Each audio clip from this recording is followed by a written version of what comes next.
ನೋಡಿ, ಅವತ್ತಿನ ಸಂದರ್ಭದಲ್ಲೇ ಅಸೆಂಬ್ಲಿ ಒಳಗೂ ಸಹ ನಾನು ಚರ್ಚೆ ಮಾಡಿದ್ದೀನಿ ಹಿಜಾಬ್ ಬಗ್ಗೆ ಅಷ್ಟೇ ಅಲ್ಲ, ನಾನು ಎಲ್ಲ ಒಂದು ಧರ್ಮಗಳಿಗೂ ಗೌರವ ಕೊಡ್ತಕ್ಕಂಥವ್ರು. ಹಿಜಾಬ್ನ ವಿಷಯ ಒಂದೇ ಅಲ್ಲ, ಇವತ್ತು ಅದು ಯಾವುದೋ ಮೊನ್ನೆ ಎಕ್ಸಾಮ್ ಹೋದಂಥ ಒಬ್ಬ ವ್ಯಕ್ತಿಗೆ ಜನವರ ತೆಗೆಸಿದ್ರು ಅಂತ ಹೇಳಿ ಒಂದು ರಾಜಕೀಯ ಮಾಡಿಸಿ ಈಗ ಅದನ್ನೇ ಮುಂದಿಟ್ಕೊಂಡು ಇವತ್ತು ಎಲ್ಲ ರೀತಿಯಲ್ಲಿ ಏನೋ ನೆನ್ನೆ ಒಂದು ಹೊಸದಾಗಿ ನೋಟಿಫಿಕೇಷನ್ ಹೊರಡಿಸೋರೆ. ಬಹುಶಃ ಹೈಕೋರ್ಟು ಸುಪ್ರೀಂ ಕೋರ್ಟು ತೀರ್ಪು ಕೊಟ್ಟಿದ್ದಲ್ಲ, ಆ ತೀರ್ಪಿನ ವೆಕೇಟ್ ಆಗಿದೆಯೋ ಇಲ್ಲೋ ಗೊತ್ತಿಲ್ಲ ನನಗಿನ್ನೂ, ತಿಳ್ಕೋಬೇಕಾದ್ರ ಬಗ್ಗೆ. ಅದನ್ನು ವೆಕೇಟ್ ಮಾಡಿಸದೆ ಸರ್ಕಾರ ಯಾವ ರೀತಿಯಲ್ಲಿ ಇದನ್ನು ನೆನ್ನೆ ಘೋಷಣೆ ಮಾಡಿದ್ರು ನನಗೆ ಅದೇ ಆಶ್ಚರ್ಯ.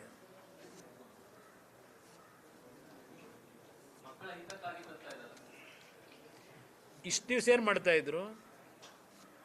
3 ವರ್ಷ ಆಯ್ತಲ್ಲ ಸರ್ಕಾರ ಬಂದು. ಎಂಥದ್ದು ದಾವಣಗೆರೆ ಚುನಾವಣೆ ರಿಸಲ್ಟ್ ಬಂದಮೇಲೆ ಇವತ್ತೇನೋ ಮಧ್ಯಾಹ್ನ ಪ್ರೆಸ್ ಮೀಟ್ ಇದೆಯಂತಲ್ಲ, ಏನೋ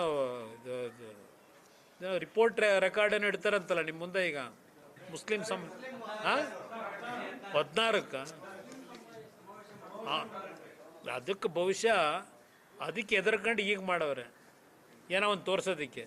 3 ವರ್ಷದಿಂದ ಏನು ಮಾಡ್ತಾಯಿದ್ರು?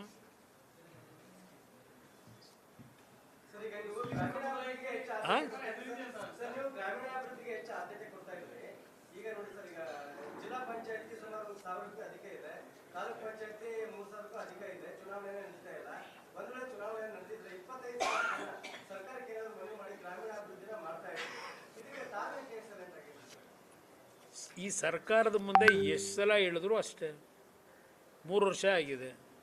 ಈಗ ಎಷ್ಟು ಬಾರಿ ಕೋರ್ಟ್ ಮುಂದೆ ಹೋಗಿ ಅವರು ಡೈರೆಕ್ಷನ್ ಕೊಟ್ಟರು ಚುನಾವಣೆ ನಡೆಸಿ ಅಂತ ಹೇಳಿ. ಇನ್ನಷ್ಟು ಹೆಚ್ಚಿನ ಮಾಹಿತಿಗಾಗಿ ಫಾಲೋ ಮಾಡಿ ಬ್ರಿಗೇಡ್ ನ್ಯೂಸ್ ಕನ್ನಡ.